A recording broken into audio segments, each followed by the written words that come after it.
Ayan mga ka-brother, for today's video po tayo. Makiki-update tayo dito sa bangkang pinagagawa ni Idol Jason Signorin, Shads TV. Dito ito ginagawa mga ka-brother sa shop ni Utol Rexon dito sa Banilad. Ito na mga ka-brother, ang update doon sa bangkang pinagawa ni Shads TV dito sa amin.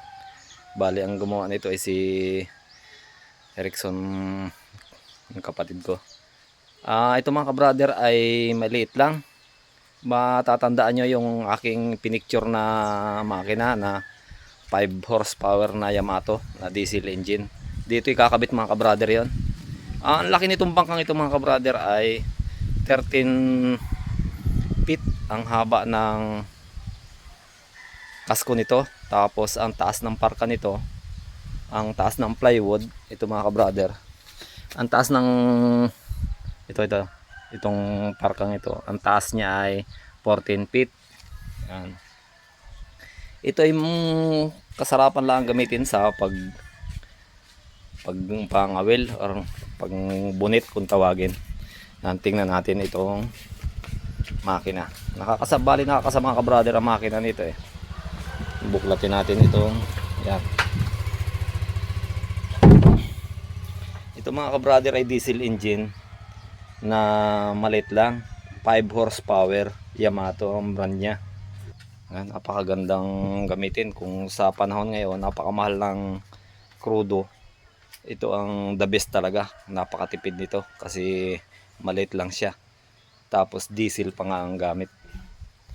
Kompleto nito mga ka-brother. Yan, may timon na lang pala. Bali itong timon na lang ang ilalagay, yan na lang ang kulang. May kasado na yan, mataas-taas din ang montahe niyan dahil lang doon sa kanila ay katihan or hibasan, kaya medyo mataas ang montahe niyan. Bali yung timon na yon, ayun ang ibubutas pa, yun na lang ang ikakabit. Kompleto papag na rin ito mga ka-brother. Yan, ang papag mga ka-brother ito, kaya sagad yan sa makina dahil lang in case na magtambak ka ng nylon dito, hindi tatamain ng cross joint. Dahil lang kung ang papag natin ay maigsi, nakalabas ang cross joint, ihigupin ng makina yung nylon pupunta doon sa cross joint. Kaya dito sa amin, pag naglalagay ng papag yan, kompleto hanggang dito sa uli. Puro tabla mga ka-brother, Roger Mille na yung papag. Tapos dito kompleto na rin papag niyan, punta dun sa ilalim. Bali sukatin natin ang luang nito kung ilang inches ang luang. 26 inches mga brother ang luang, 26 inches. Tapos 14 ang taas, tapos ang haba ng kasko niya ay 13. Kompleto na rin yan. Nilagyan na rin ang mulawin dito sa una, kakabit ng kilya. Bali pagka dumuong yan at bumangga sa bato, hindi masisira ang kasko, ito agad ang tatama. Mulawin ang nilalagay dyan.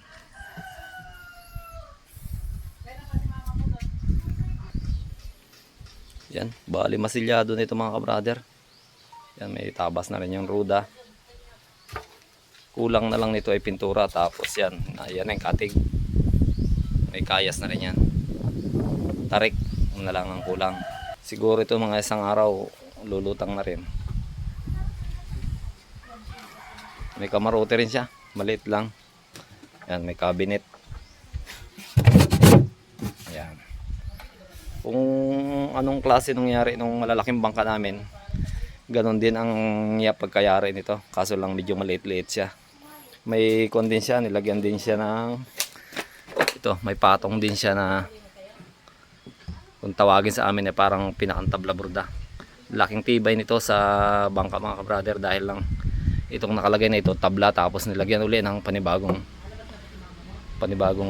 batsula daydayan.